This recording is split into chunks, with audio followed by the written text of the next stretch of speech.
amasiko ethu awakhuphuke abe yithumi lomnotho awunganengeki ukudumisa kwethu kwamukela ukudumisa kwethu bese kuzwakala ukukhona bakho phakathi kwethu uNkulunkulu othwele siyakukhulekela ukukhona bakho ngaphandle ukukhona bakho bonke sikwenzayo kungaba yizi siyathandazela ke uNkulunkulu othwele ukufundwa kwezwi lakho nokusebenza kamoya kule ndawo ngegama lika Jesu Kristu siyathemba kakhulu siyathembela emandleni kamoya uNkulunkulu othwele amandla aguqula ukuphila amandla aguqula konke uqula ke uNkulunkulu othwele wenze umathanda ngokuphila kwethu uNkulunkulu othwele uphefumulele kithi ukuphila ngegama lika Jesu Kristu waseNazaretha uNkulunkulu omuhle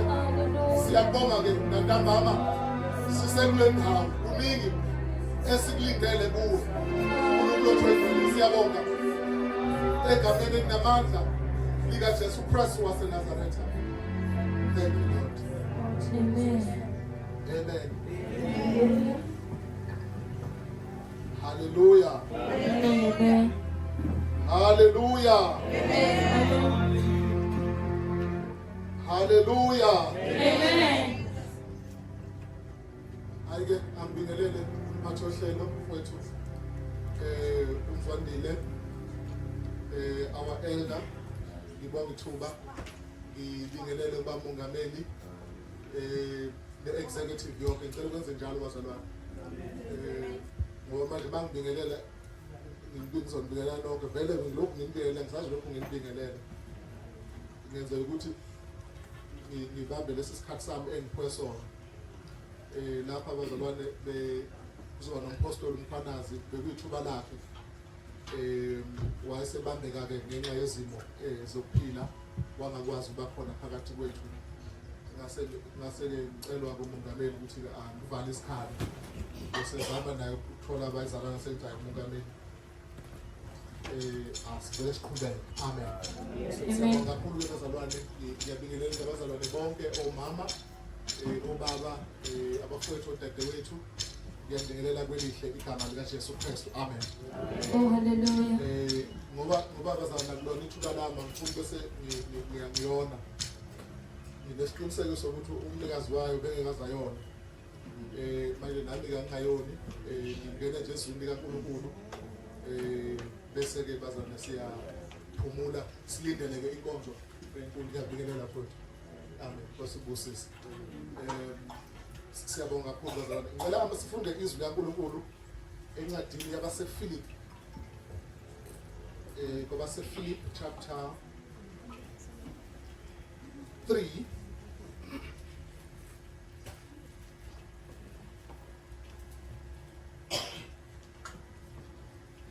verse 12.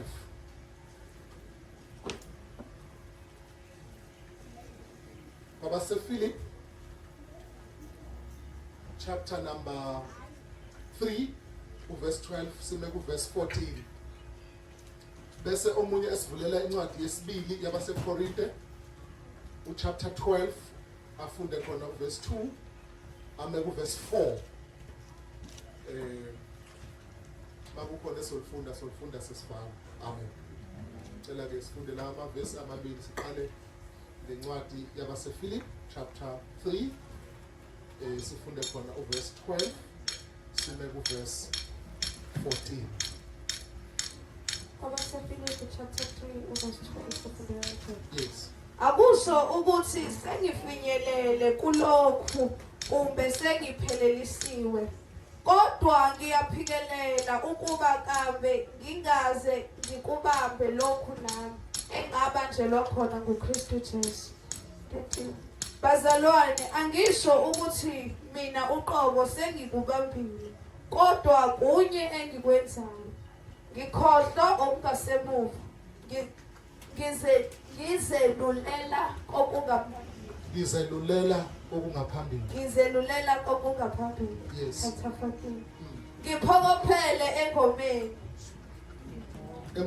engomeni. Yes. Emkomelweni wokubizwa okukhulu kwephezulu nguNkulunkulu kuthi Yesu Kristu. Amen. Haleluya. Hallelujah. Uma nganikeza nje isihloko sale nkulumo yami ngingathi phokophela emgomeni. Press forward towards the goal.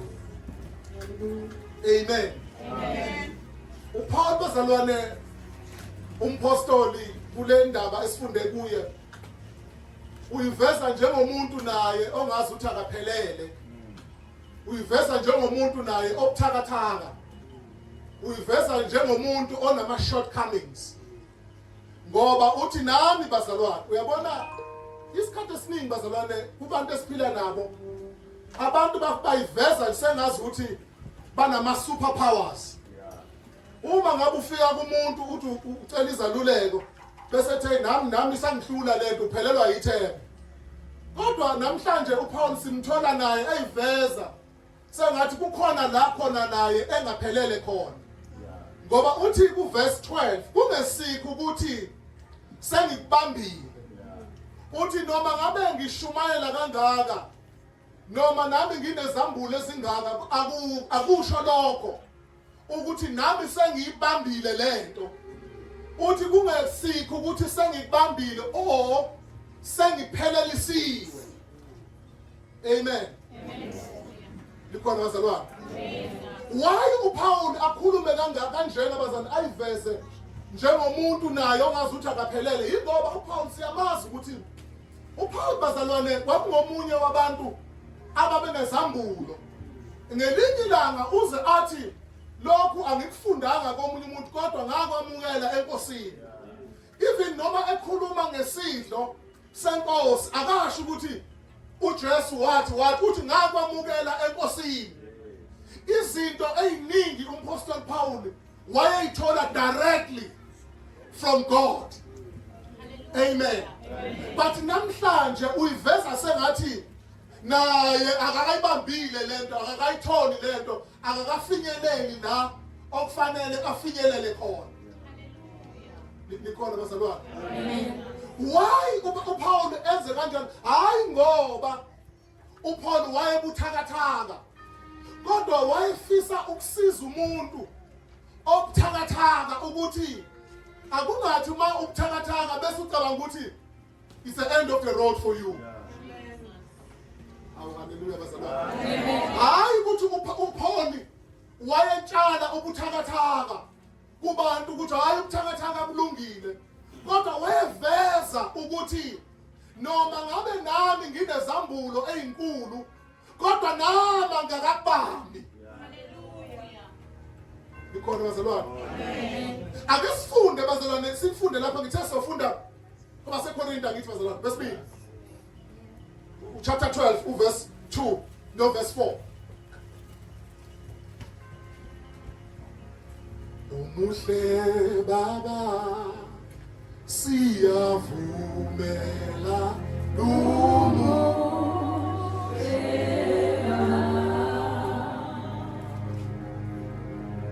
Corinthians chapter 12 verse 2. Ngiyamazi umuntu owaye kuKristu okwathi eminyakeni 14 eyedlulile noma wayesemzimbeni angazi noma wayengaphandle komzimba angazi uNkulunkulu owaziyo lo muntu wahlwithwa wenyuselwa ezulwini lesithathu.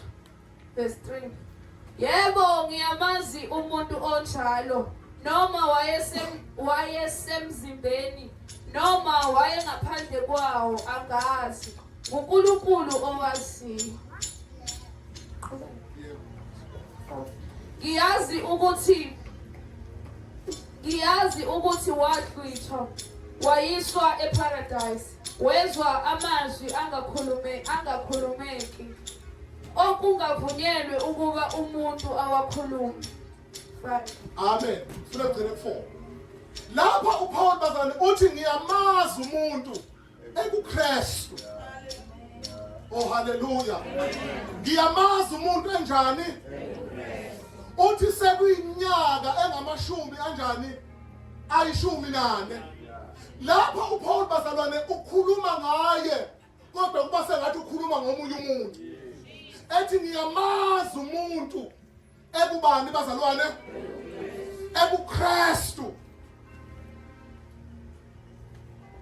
sekuyiminyaka eyi11 nakuba wayesemzimbeni angazi nokuba wayengaphandle komzimba angazi lapha uPaul bazalwane usixoxela indaba yokuthi ngelinye ilanga wake wathathwa waboniswa izambulo wathathwa wasiwa ezulwini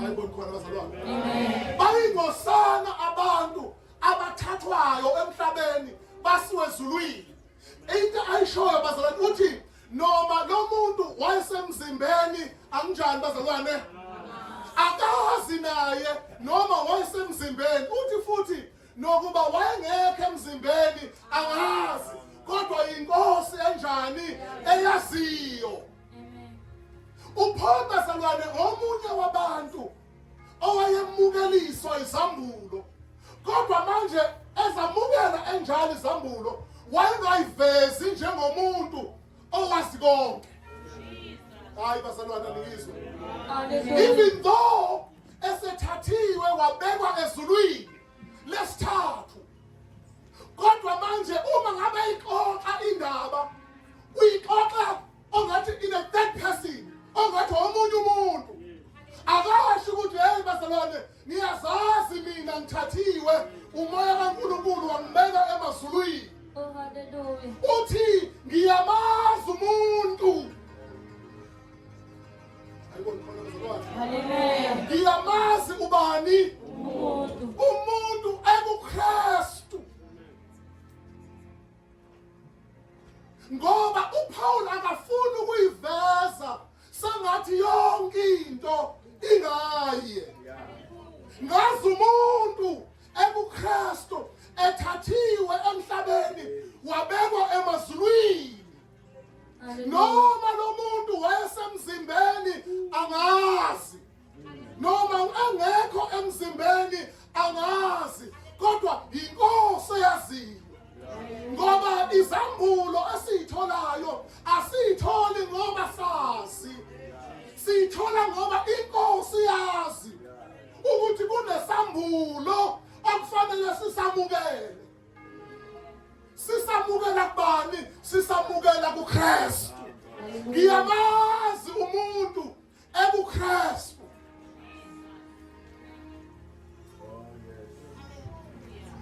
oh hallelujah ngiyamazi umuntu ekuKristu utho njalo wathathwa waphakanyiselwa emazulwini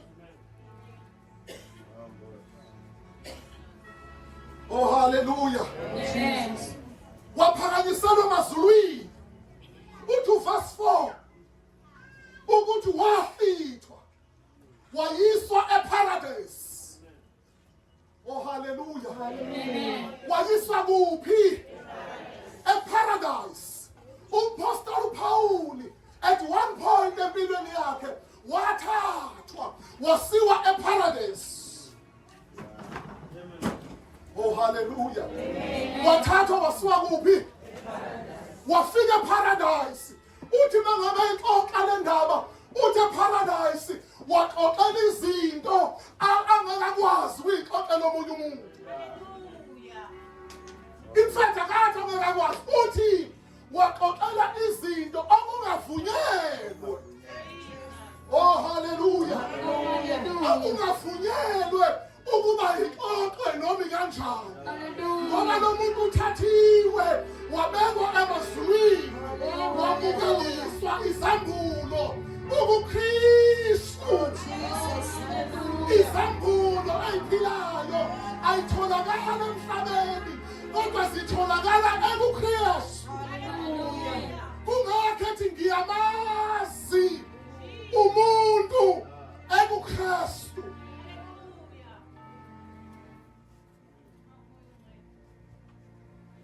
khona bazalwane ngiyamazi umuntu ngimazi ekuKristu ngoba ungabazi abantu bengekho kuKristu akusho lutho lokho kodwa okubalulekile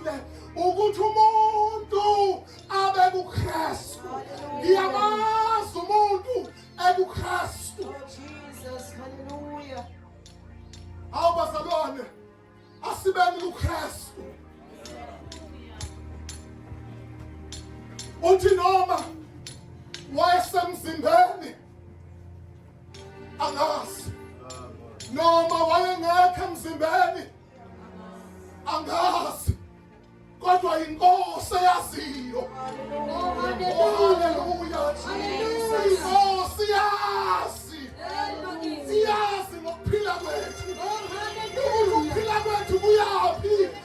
Inkosi yazi. Hallelujah. Oh, hallelujah.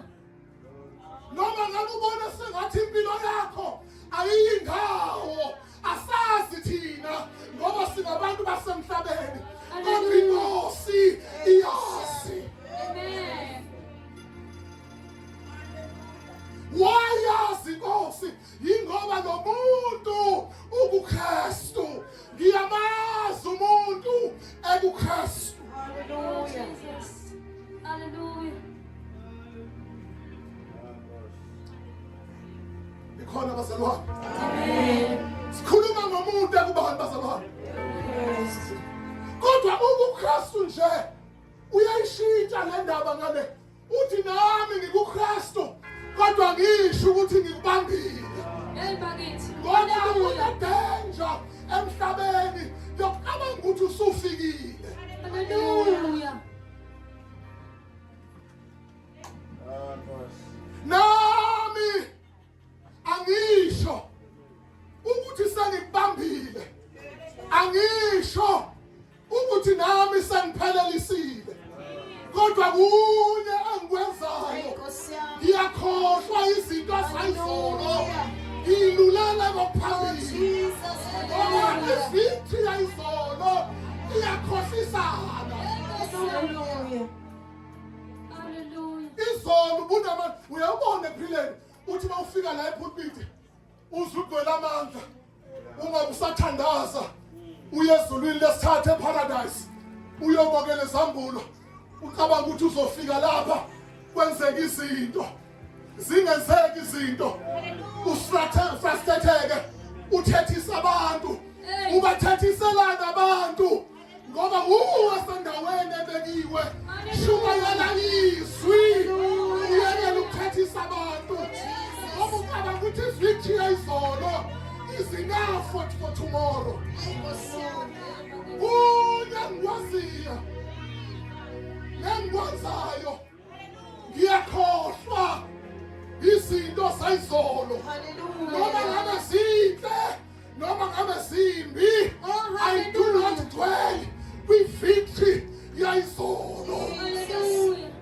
Amen. Yini indaba ngenze kanjalo ngoba ngiyamazi umuntu ekuKristu. Hallelujah. Hallelujah. Alibongwe igama likaJehova. Amen. Nama ngisho ukuthi sengikubambile noma sengifikile ezulwini lesithathu ngamukaliswa izambulo akungafanele ngixoxele umuntu. Do you know ukuthi uPaul khona izinto azaziyo esingaziwa umuntu? Hayi bo bazalwane. Verse number 4. Ukuthi wahlwithwa. Oh hallelujah. Yini ayaziyo ukuthi lo muntu okuKristu wahlwithwa. Okuningi akakwazi. Kodwa ukuthi lo muntu wahlwithwa. Wezwa amazwi angakhulumekiyo.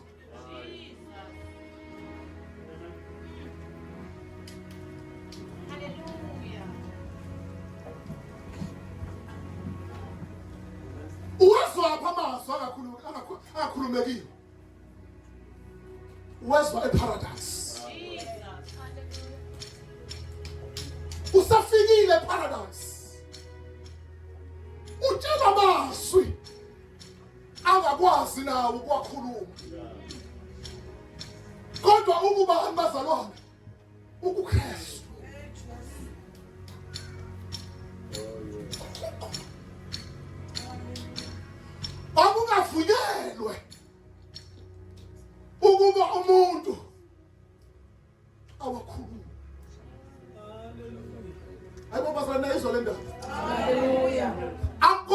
nje number 1 ukuthi lawa mazwi awakhulumeki.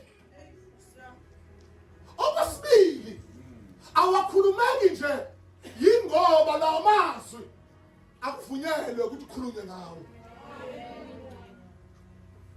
Enye yenkinga esinazo sabela abashumayeli abacabanga ukuthi le ndaba le kaNkulunkulu iyakhulumeka.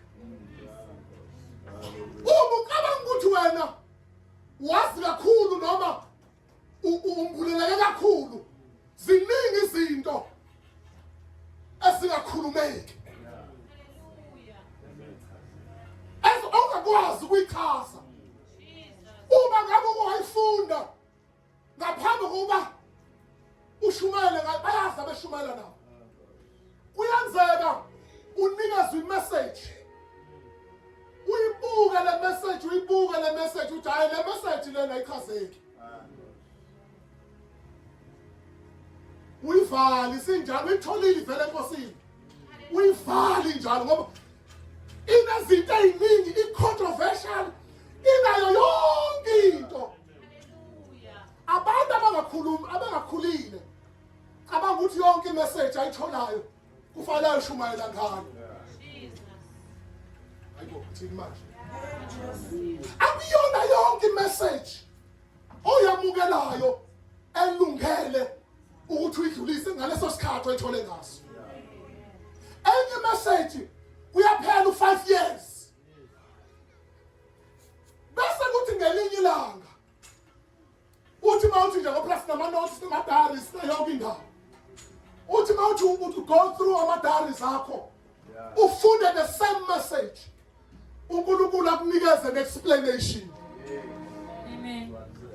Akunikeze ngoba kwesinye isikhathi uthi mawuthi ukubona hayi ngeke ngizothi uma ngikhuluma le ndawo kuhlukana ibandla. Uyazi ukuthi abantu bayahlukaniswa phakathi ibandla isambulo sithole enkosini.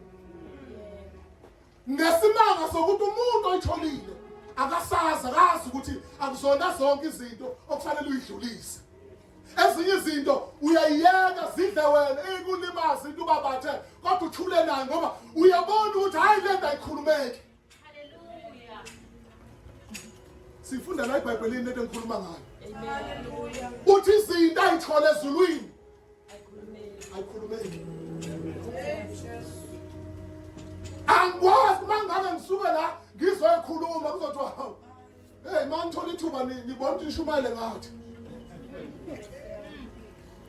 Ngoba ayikhulumeki zinzima. Ayikhulumeki ngikuKristu.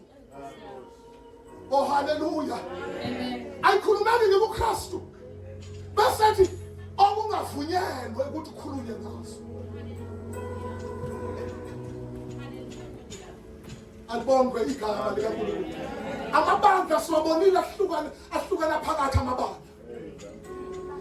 Ahlukaniswa yini abantu abashumayela bazi ukuthi kukhona ezinye izinto okufanele ungayikhulumi. Ngisho usuyitholile ulale nalo ivesi lakho uthi Nkosi hayi ngeke li too much leli vesi.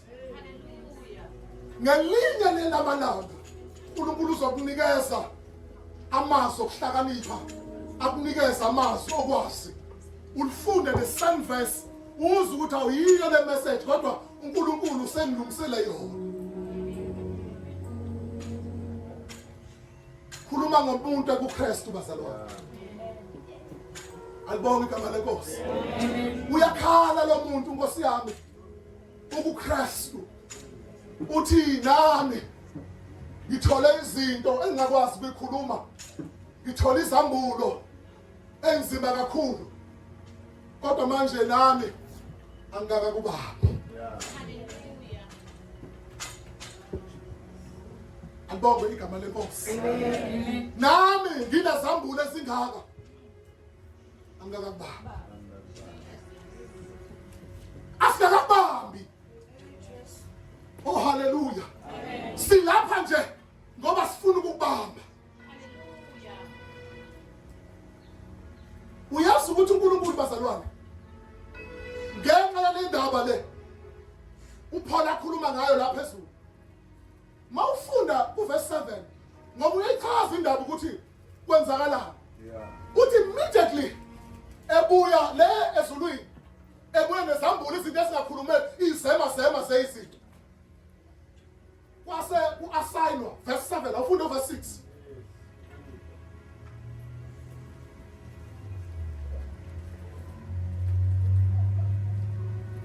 Ngokuba noma bengithanda ukuzibonga bengingezukuba yisiwula ngokuba bengiza kube ngikhuluma iqiniso uthi noma ngoba bengithanda ukuyibonga bengibona ukuthi ngisibhubhu ngoba nazinto engikhuluma ngazo ziyiqiniso uyabona ukuthi bazalwane into noma ngabe kuthiwa iyiqiniso khona abanye abantu abaphoxayo ethi ngikhuluma iqiniso nelizwi lenjalo mina ngiyakhuluma iqiniso ungakhulumana namaqiniso athinta abanye abantu angathinti wena umuntu wamaqiniso khuluma amaqiniso athinta wena mina phela angifihli mina ngiyafihla mina ngiyambondoza ngesibuzo namhlanje uyineka nawe siba ukuthi uyakwenza lokho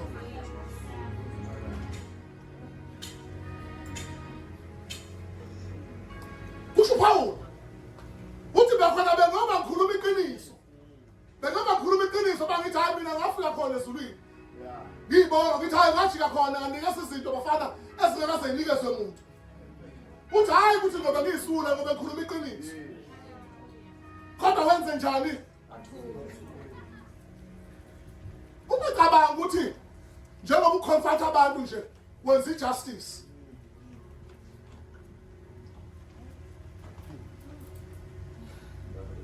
kubeka kepha ngiyayeka noma ngibona ukuthi hey fanele ngikhulume ngiyayeka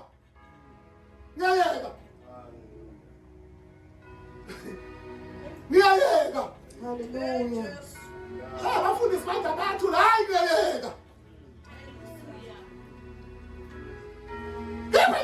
ngiyayeka nje kuthiwa madoda ngekhathizeni babekhuluma ngiyayeka nani kubeka funa umuntu acabange ngami okungaphezulu kwalokho angibona ngiyikho nakuzwayo kimi funa abantu bathi hey ave engcono bakithi hey ave engcwele yena funa umuntu angacabanga okungaphezulu do you know ukuthi uma umuntu uzothi wena uyamconfront ukhuluma amaqiniso the first thing umuntu ayisho uthi hayi yena ucabanga ukuthi ungcono kusho Paul akusho mina ungcono wena usiyabongela wena uthi uyalungisa athi umuntu hayi hey obana basazenza ingelosi funa umuntu acabanga ukuthi acabanga ngokungaphezulu kwalokho ngiyikho hayi nami ngumuntu kungakho ngiyeka